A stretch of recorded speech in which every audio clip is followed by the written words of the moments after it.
Hi friends, welcome back to our channel. இந்த வீடியோவில் நம்ம என்ன பார்க்க போகிறோம் அப்படின்னா வந்துட்டு தமிழகத்தோட அரசியல் வளர்ச்சி, அதாவது சிலபஸில் யூனிட் 6 இந்த மாதிரி ஒரு டாபிக் இருக்குது.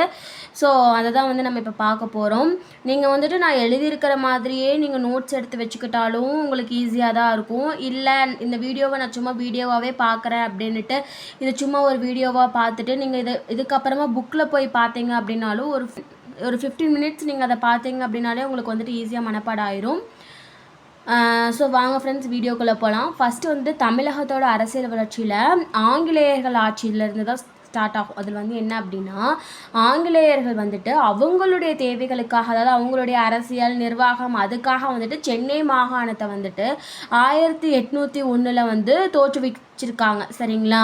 அதாவது இந்த 1801 18வது 19வது நூற்றாண்டில் இப்போ சென்னை மாகாணம் அப்படிங்கிறது எப்படி இருந்துச்சு அப்படின்னா, இப்போ இருக்கக்கூடிய ஆந்திரா, கேரளாவோட மலபார், தெற்கு கர்நாடகா, ஒடிசாவோட வடப்பகுதி, லட்சத்தீவு இது எல்லாமே சேர்ந்தது தான் சென்னை மாகாணமாக இருந்தது. இதை வந்துட்டு ஆங்கிலேயர் ஆட்சியில் 1801 அவங்களுடைய நிர்வாக தேவைக்காக, அதாவது அவங்களுடைய தேவைக்காக இதுவரை ஒரு விஷயத்தை ஆங்கிலேயர்கள் வந்துட்டு தோற்றுவிச்சிருக்காங்க. சரிங்களா? இதுக்கப்புறம் என்ன ஆகும் அப்படின்னா, பிராமணர் அல்லாதவர் அப்படின்னு சொல்லிட்டு வந்துட்டு ஒரு இது வந்துட்டு உருவாகும். சரிங்களா? அதாவது பிரிவு வந்து உருவாகும். பிராமணர்களை என்ன சொல்லுவாங்க அப்படின்னா ஆரியர்கள்னு சொல்லுவாங்க. பிராமணர் இல்லாதவர்களை திராவிடன் அப்படின்னு சொல்லுவாங்க. இந்த ஆரியர்கள் வந்துட்டு வடமொழி நாகரிகத்தின் பாதுகாவலர் அப்படின்னு சொல்லுவாங்க. திராவிடர்களை தமிழ்மொழி நாகரிகத்தின் பாதுகாவலர் அப்படின்னு சொல்லுவாங்க. சரிங்களா? இதுக்கப்புறமா என்ன ஆகும் அப்படின்னா, இந்த ஆரியர்கள் இருக்காங்க இல்லைங்களா, இவங்க தான் வந்துட்டு எப்படி இருப்பாங்க அப்படின்னா வந்துட்டு ஒரு ஆதிக்க வர்க்கமாக வந்துட்டு இருந்துட்டு இருந்த டைமில் இந்த பிராமணர் அல்லாதவர்களோட பிரச்சனைகளை வந்துட்டு யாருமே வந்துட்டு அவங்களுடைய கருத்துக்களை வந்துட்டு கேட்க மாட்டாங்க. அப்போ வந்து என்ன பண்ணுவாங்க அப்படின்னா 1852 கஜுலு லட்சுமி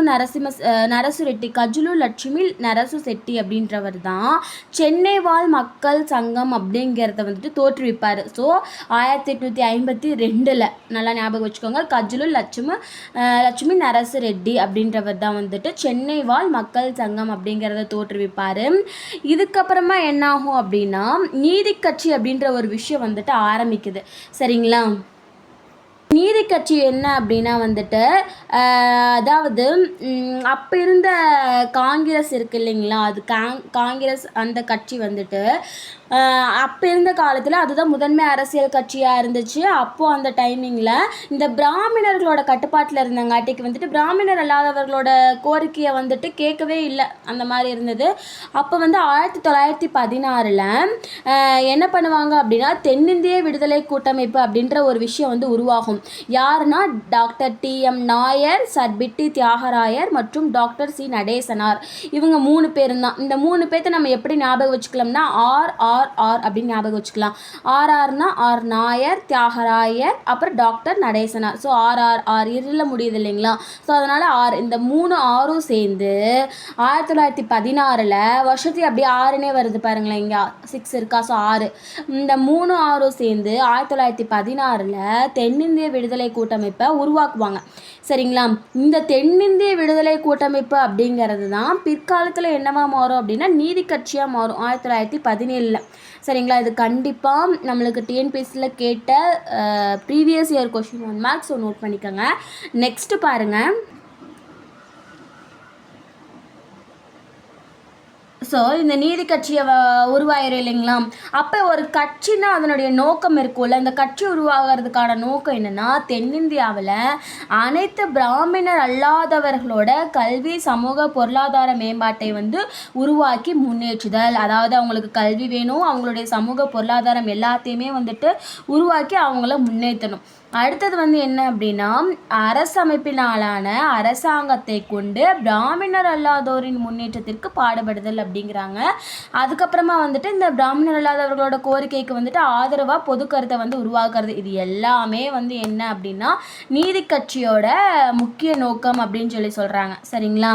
அதுக்கடுத்து என்ன ஆகும் அப்படின்னா, பார்த்தீங்க அப்படின்னா மாண்டேகு செம்ஸ்போர்ட் சீர்திருத்தம் 1919 வரும். இது வந்துட்டு இரட்டை ஆட்சி முறையை வந்துட்டு கொண்டு வந்தது.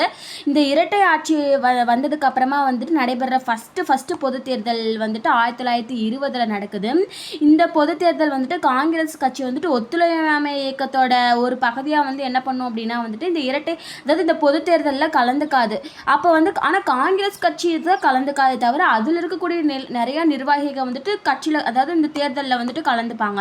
இப்போ இந்த 1920 நடைபெற்ற முதல் பொது தேர்தலில் நம்ம ஆரம்பித்த அந்த நீதி கட்சி வந்து வெற்றி பெற்றது. நீதி கட்சி எப்போ ஆரம்பிக்கிறாங்க? 1917 ஆரம்பிக்கிறாங்க. 1916 தென்னிந்திய கூட்டமைப்பு வந்து உருவாகுது. தென்னிந்திய கூட்டமைப்போட 3 ஆர் யார் அவங்க அப்படின்னா தியாகராயர், ராயர், நடேசனார். சரிங்களா? இதுக்கெல்லாம் முன்னாடி வந்தது தான் என்னது, அந்த பிரிட்டிஷ் வந்து சென்னை மாகாணத்தை அவங்களுடைய தேவைக்காக உருவாக்கியிருப்பாங்களே. எப்போ உருவாக்கியிருப்பாங்க? 1801 வந்து உருவாக்கியிருப்பாங்க. சரிங்களா?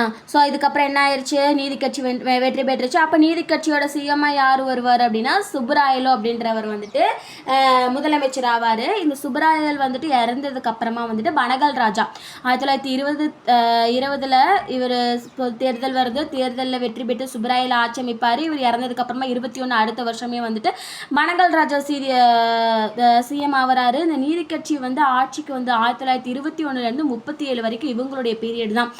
இவங்க தான் வந்து ஆட்சிக்கு வந்து இருந்திருப்பாங்க. இந்த நீதி கட்சி வந்து நிறைய நலத்திட்டங்கள் வந்து கொண்டு வந்திருக்குது. இந்த பிராமணர் அல்லாதவர்களுக்கு வந்துட்டு அரசாங்கத்தில் வந்துட்டு அவங்களுக்கு ஒரு உரிமையை கொடுத்து அவங்களுக்கு ஒரு வேலையை கொடுத்துருக்குது. இந்த டைமில் தான் வந்துட்டு டாக்டர் முத்துலட்சுமி ரெட்டி இருக்காங்க இல்லைங்களா, அவங்க வந்துட்டு தேவதாசி முறையை வந்து ஒழிச்சிருப்பாங்க. அதுக்கப்புறம் வந்துட்டு இந்த பஞ்சமி நிலங்கள் எல்லாமே வந்துட்டு அதிலிருந்த பிரச்சனைகள் எல்லாமே நீக்கியிருப்பாங்க. குழந்தைங்களுக்கு வந்துட்டு கல்வி வேணுன்றதுக்காக போராடி இருப்பாங்க. மதிய உணவு திட்டம்ன்றதை வந்துட்டு ஒரு சும்மா பரிசோதனை முறையில் கொண்டு வந்திருப்பாங்க. எந்த மாதிரியெல்லாம், அதாவது பரிசோதனை முறைனா அது எந்த மாதிரி வந்துட்டு ஏதாவது மக்களுக்கு வந்து இது எந்த மாதிரி யூஸ் ஆகுது அப்படிங்கிறத டெஸ்ட் பண்ணுவாங்க இல்லைங்களா, இது எந்த மாதிரி நம்ம கொண்டு வரலாம் அப்படின்ட்டு. அதுக்காகலாம் அப்போல்லாம் இந்த மாதிரி வந்து யோசிச்சிருப்பாங்க. இவங்களுடைய பீரியடில் தான் 1929 அண்ணாமலை பல்கலைக்கழகம் உருவாயிருக்கும். அதே மாதிரி 1926 ஆந்திரா பல்கலைக்கழகத்தையும் வந்துட்டு உருவாக்கியிருப்பாங்க. சரிங்களா? இதுக்கப்புறமா என்ன ஆகும் அப்படின்னா சுயமரியாதை இயக்கம் ஆரம்பிக்குது. சுயமரியாதை இயக்கத்தை யார் தொடங்குறாரு அப்படின்னா நல்லா நம்மளுக்கு தெரிஞ்சது பெரியார். சரிங்களா? இவர் தான் வந்துட்டு சுயமரியாதை இயக்கத்தை எப்போ ஸ்டார்ட் பண்ணியிருப்பார் அப்படின்னா 1925 ஸ்டார்ட் பண்ணியிருப்பார். சரிங்களா? இந்த 25 வந்துட்டு ஸ்டார்ட் பண்ணியிருப்பார்.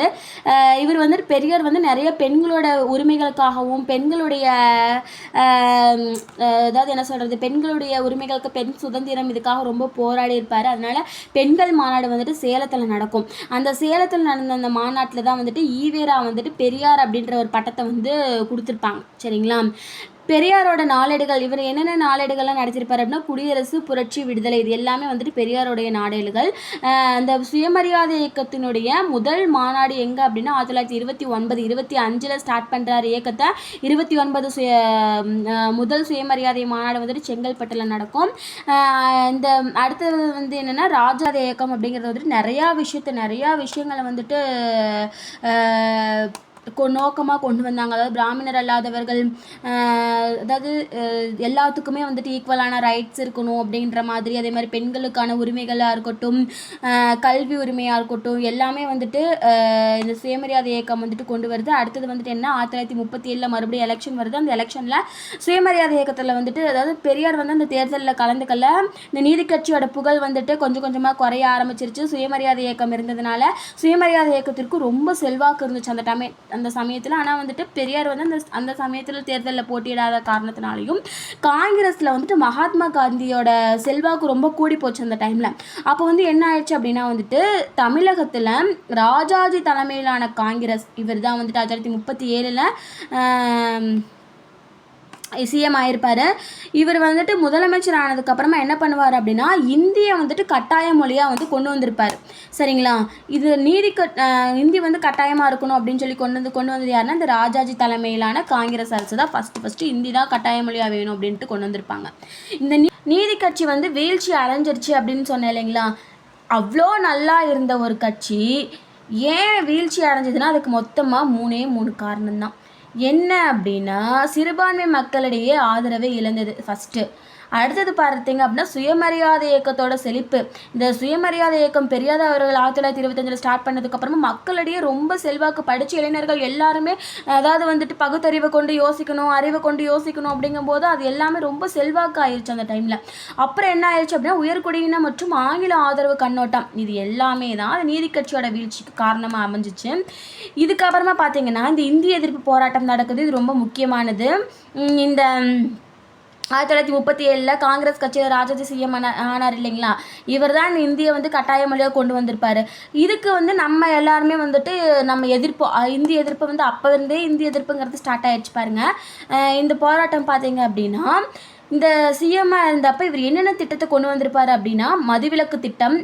அதாவது மதுவிலக்கு திட்டம்னா மது வந்துட்டு இருக்கவே கூடாது, அது ஃபுல்லாகவே அது வந்து இவர் கொண்டு வந்திருப்பார். ஜமீன்தாரி முறையை ஒழிச்சிருப்பார். ஒடுக்கப்பட்டோர் ஆலய நுழைவு தடை, இது எல்லாத்தையுமே வந்துட்டு இவர் வந்து திட்டங்களில் நன்மையுடையதாக இருந்தாலும் இவர்கிட்ட இருந்த மைனஸ் என்ன அப்படின்னா வந்துட்டு இந்தி மொழி பள்ளிகளில் கட்டாயமாக இருக்கணும் அப்படின்றத வந்துட்டு கொண்டு வந்திருப்பார். சரிங்களா. இதுக்கப்புறமா என்ன ஆகும் அப்படின்னா இது வந்துட்டு இவருடைய பீரியடில் வந்துட்டு இந்தி எல்லாத்துக்கும் கட்டாயமாக கொண்டு வரங்காட்டி தான் அதை எதிர்த்து போராட்டம் செஞ்சுருப்பாங்க 1937களில். அடுத்தது பார்த்திங்க அப்படின்னா சேலம் மாநாடு. சரிங்களா. இந்த சேலம் மாநாட்டில் என்ன ஆகும் அப்படின்னா பெரியார் தலைமையில் வந்து நடந்திருக்கும்.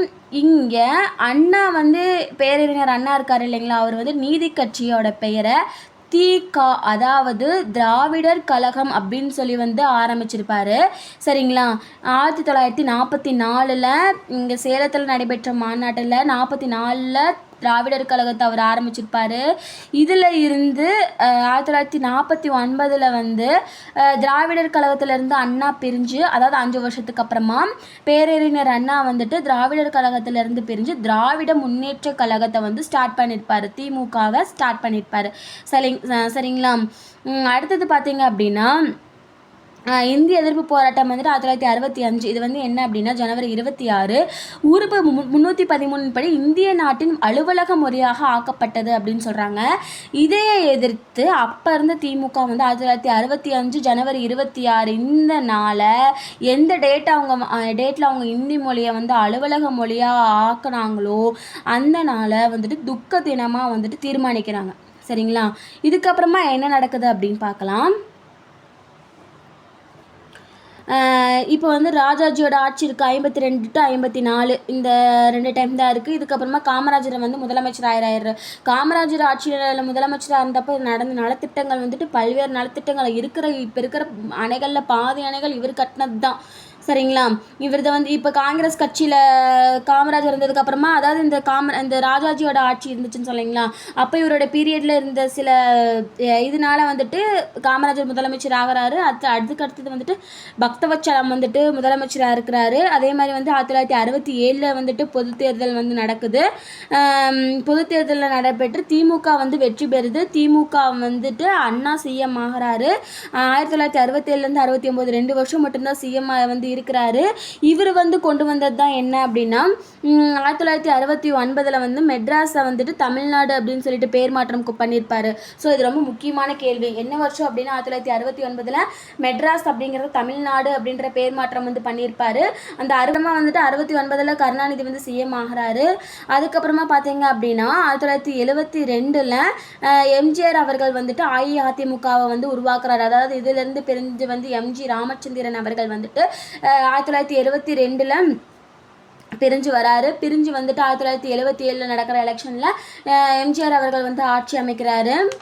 இதுக்கப்புறம் நடந்தது எல்லாமே தெரியும். இதுக்கப்புறம் வந்துட்டு தமிழகத்தோட அரசியல் எப்படி இருக்கும் அப்படின்னா கிட்டத்தட்ட 60 ஆண்டுகளுக்கு பக்கமாக வந்துட்டு 1/2 நூற்றாண்டுகளுக்கு பக்கம் மேலே வந்துட்டு இந்த திராவிட கட்சிகள் தான், அதாவது திமுகவும் அதிமுகவும் மட்டும்தான் மாறி மாறி வந்து ஆட்சி செஞ்சுட்டு வந்திருப்பாங்க. அதுக்கப்புறம் வந்து அது ஒவ்வொரு ஆட்சியிலையும் ஒவ்வொரு நலத்திட்டங்கள் வந்து கொண்டு வந்திருப்பாங்க. ஸோ தமிழகத்தோட அரசியல் வந்து இப்படி தான் ஸ்டார்ட் ஆகி இந்த மாதிரி தான் முடிஞ்சு இப்போ இருக்கக்கூடிய அரசியல் எல்லாமே தெரியும். இப்போ எலெக்ஷனில் இப்போ யார் முதலமைச்சராக இருக்காங்க எல்லான்றது வந்து உங்களுக்கு தெரியும். சரிங்களா. ஸோ இந்த வீடியோ வந்து இதோட முடிஞ்சிருச்சு. கண்டிப்பாக இதுலேருந்து நம்மளுக்கு ஒரு கேள்வி கேட்பாங்க. நான் எடுத்து வச்சுருக்கிற மாதிரியே நீங்கள் நோட்ஸ் எழுதுறீங்க அப்படின்னாலும் சொல்லுங்கள். இதில் இதே மாதிரியே நோட்ஸ் வேணுன்னா சொல்லுங்கள். இதை வந்து நான் பிடிஎஃபாக பண்ணி நான் வந்து உங்களுக்கு டிஸ்கிரிப்ஷன் பாக்ஸில் கொடுக்குறேன். இது வந்து எங்கே இருக்குது இதுக்கான நோட்ஸ் அப்படின்னாலும் எனக்கு வந்துட்டு கமெண்ட் பண்ணுங்கள். கண்டிப்பாக இது வந்து நமக்கு புக் புக்கில் தான் இருக்குது. புக் சோர்ஸில் இருக்கக்கூடியது தான் வந்து நான் வீடியோவாக கொடுத்துருக்கேன். ரொம்ப முக்கியமானது. ஸோ எங்கே இருக்குது, எந்த லெசன் அப்படிங்கிறது வேணும்னா எனக்கு கமெண்ட் பண்ணுங்கள். கண்டிப்பாக நான் உங்களுக்கு அதெல்லாம் அப்டேட் பண்ணுறேன். இந்த வீடியோ அவ்வளோதான் ஃப்ரெண்ட்ஸ். மறக்காமல் நம்மளுடைய சேனலை சப்ஸ்கிரைப் பண்ணுங்கள். ரொம்ப பிடிச்சிருந்துச்சி அப்படின்னா உங்கள் ஃப்ரெண்ட்ஸ் அண்ட் ஃபேமிலிக்கும் ஷேர் பண்ணுங்கள். So thanks friends, thanks for வாட்சிங்.